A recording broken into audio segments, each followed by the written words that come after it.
what does your health have to do with your finances, and what does your finances have to do with the Transamerica pyramid scheme? Well, we're going to cover that in today's video, especially part 6, so stay tuned and don't go anywhere.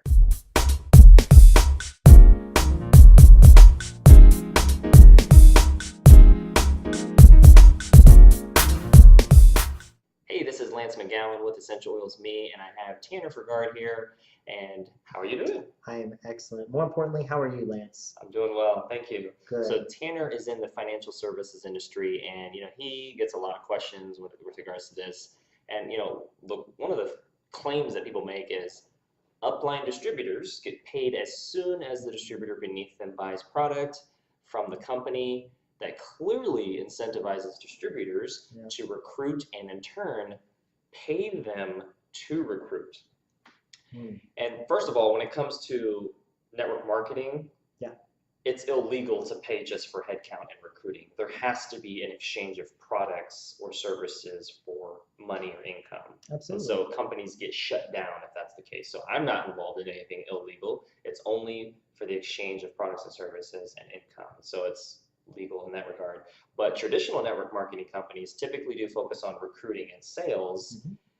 But any sales-driven organization is going to be very similar with regards to being compensated. So I feel like the heart of that claim that that person doesn't like is basically you're being paid indirectly by somebody under you buying something, whatever that is. But that's how you get paid. Like for example, Verizon.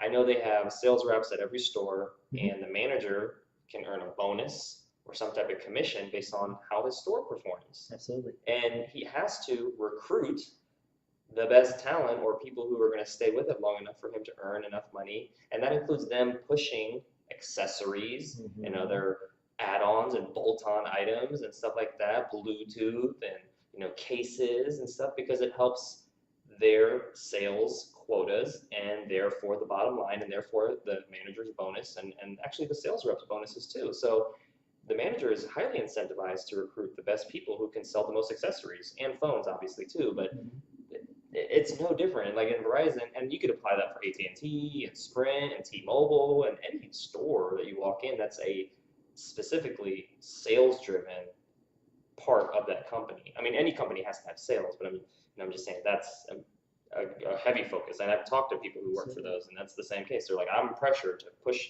a certain amount of accessories or sales per week or per day, per week, per month. Yeah, banks are the same way. Opening up accounts, right? There's quotas, and that's where the sales industry gets a bad rep. Is people are like, well, there's a quota. I have to meet certain requirements, otherwise I'm going to lose my job. And that's why I feel like there's the stigma on there. One of the best analogies I can come up with is real estate. Right? Everyone's pretty much familiar with real estate, especially since the big boom happened not too long ago.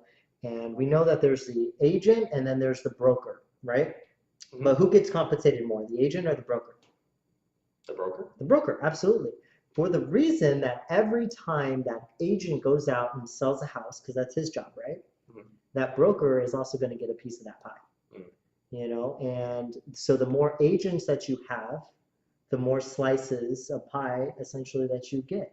And with any successful organization, you have to have tons of different agents or representatives out there, because you never know who's going to be able to go close a deal. You might have an excellent month or an excellent year, but then you have a slower time, and you got to make sure that you're firing from all pistons so that you can still stay in business and you have a building that everybody can still utilize. Right. Yeah, that makes absolute sense. And when it comes to like the financial services industry, banks, Wells Fargo obviously got in trouble with that with regards to having quotas and stuff like that weren't good with regards to new accounts and stuff. So I always look at it as three things. We got to look at the individual that we are getting our information from, even if they're a representative of that company. And then we have to look at the product or service they're offering. And we also have to look at the company and do our research and not let one bad apple ruin the whole bunch.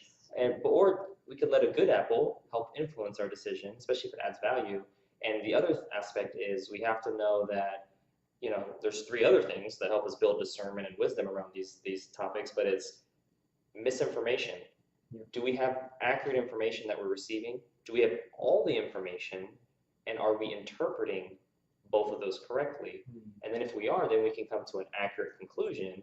If we don't, then we can come to a false conclusion, or a conclusion that thinks that companies are being incentivized to recruit. Now, there are, I know in general, network marketing companies that do, and they get shut down. Yeah. Okay, so because it's Absolutely. illegal to recruit and get paid off of headcount alone. There has to be an exchange of products or services that is monetizable, not just a body, a warm body. Absolutely. So that's the key. But yeah, so those are the things that have helped me kind of look at things in general. And I know some people are like, well, financial services aren't network marketing, but it still involves networking, building relationships, and it still involves marketing yourself so that people know, like, and trust you. Absolutely. Absolutely. Coolness. Well, that concludes today's video. Thank you so much for watching. Make sure to click the subscribe button so you can catch more video updates, or click one of the links in the description box below to continue to get you learn on. And if you have any questions or input, please comment in the section below. See you guys later.